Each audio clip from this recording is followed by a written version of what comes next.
Hey guys, so welcome to today's video. Today I'm going to be having a little girls talk and I'm going to be giving advice to college students, specifically people that are entering college or your first year or whatever it is. Hope to share some godly perspectives with you and encourage you. Let's get into the video.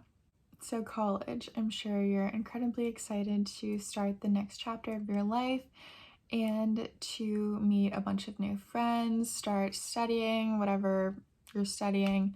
Maybe you're not super excited about the studying part, but I think that learning in general is really fun and it's an opportunity for growth. So college, I remember I was very excited to start. If you probably don't know, I should just share a little bit about myself.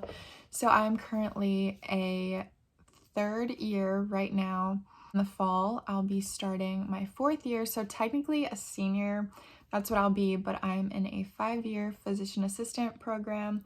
So technically I'll be a senior. I still have another year after this because it's a 5-year accelerated program, which I was incredibly blessed to get accepted into. So I think that a lot of people, if you are entering college, I think that you kind of get this message of like, oh my gosh, college is going to be the best years of your life. Like, you're going to meet so many great people. You have so much freedom to do basically whatever you want. And that is partly true, the freedom part. I think that a lot of people kind of tend to go off of the rails once they enter college because they have all this freedom that they've never really had before, especially if you do move away, whether that's like moving out of state to a different college, or maybe you just move and live on campus and you're out of your parents' house. A lot of people don't really know what to do with that newfound freedom and they go off the rails and they might party a lot or try to look to friends, a new friend group to gain popularity. They don't really know who they are going into college, and so they turn to these things like partying or relationships. If you're a young girl, you might look to guys to find your worth, or a group of girlfriends. Maybe you don't have a lot of friends going into college, especially if you're going to a brand new place that you've never been, and you're looking to other people to find who you are and to gain popularity and to gain some sort of comfort, because no one likes to go into a situation alone.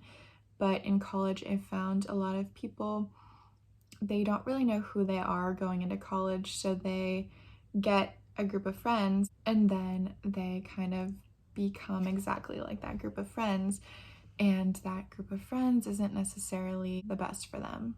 And unfortunately, a lot of people tend to lose their morals going into college, and they kind of have people that tear them away from their faith. And I want to encourage you, if there's any piece of advice I could tell you going into college, it's make sure you have a strong foundation before you ever go. Before you move out, before you start classes, whatever it is, make sure you have your foundation very, very firm, because you're going to face a lot of temptation. You're going to face a lot of opportunities that you can either stay true to your faith, or they're going to give you the option to choose the path that's very, very popular. So it's very difficult a lot of the times to stay true to your faith, especially in school, because it's not the popular thing to do. If everyone's going to a party, or everyone wants to go smoke something or drink something, or your friends say, oh, like there's this really cute guy, like he really likes you, what do you think about, like going off with him, and whatever. It's just a lot of things that you don't need, and a lot of it is going to bring destruction to your life. It's going to hurt you a lot of the times, and it's just going to end up with a lot of baggage for you. I encourage you, please don't look to these other things to find your worth and to find acceptance, because yes, it might hurt in the moment feeling rejected by your peers, but in the end, if God accepts you, which he does, that's really all that matters. Trust me, please, please trust me when I say this. You will be so happy that you never gave in to those pressures from your friends or from whoever, because at the end of the day, you will know that you made the right decision and you stayed true to yourself and you stayed true to your faith, which is really the only thing that matters. And God will get you through the temptation. He'll get you through the rejection. He'll get you through whatever it is, because He knows the situation. He knows how you're feeling alone, how you're feeling rejected, and He will see a way for you to escape from the loneliness, and He will be your biggest comfort, your biggest friend. He's the best father or friend that you could ever ask for. Find comfort in Him and know your faith, know why you believe it before you ever go off to college, because as the world gets crazier and crazier, you're going to face a lot of opposition and a lot of people will just want to rip you right from your faith.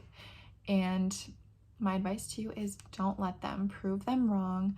A lot of people, when they go off to college, they throw away their faith because it was never real to them to begin with. I would just say, know your faith, know why you believe it. Find comfort in the Father, because college can be very lonely, especially if you stick to your faith. And that's what I'm encouraging you to do. That's what I did. I did have opportunities. I think we know that we could be, more popular or just not feel like an outcast. So we go to a party, or we just do something that might not be in line with our morals. And we do that because we know we could have more friends. But because I know I would have a lot more friends at my college if I were to do certain things and partake in certain activities, but it's not a priority to me. I would rather be alone and maybe have one good friend than go out and compromise my morals and my values and just have a ton of friends.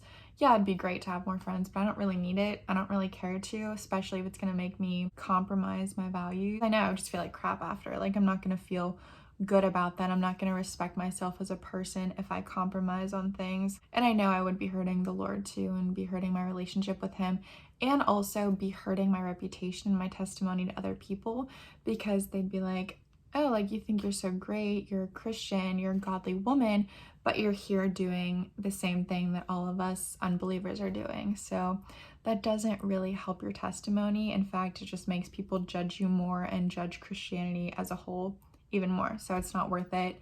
You just have to be willing to make the sacrifices in order to stay true to your faith. And I believe with full confidence that if you are staying in the Word, praying to the Lord, and prioritizing your relationship with Him, He will give you the strength that you need to endure the heartache, the rejection, whatever comes your way. He will never leave you or forsake you, even if it feels lonely. He will get you through it. I'm your big sister here, and I just want to encourage you guys to stay true to your faith. Don't look to friends. Don't look to anyone else for your worth or for comfort.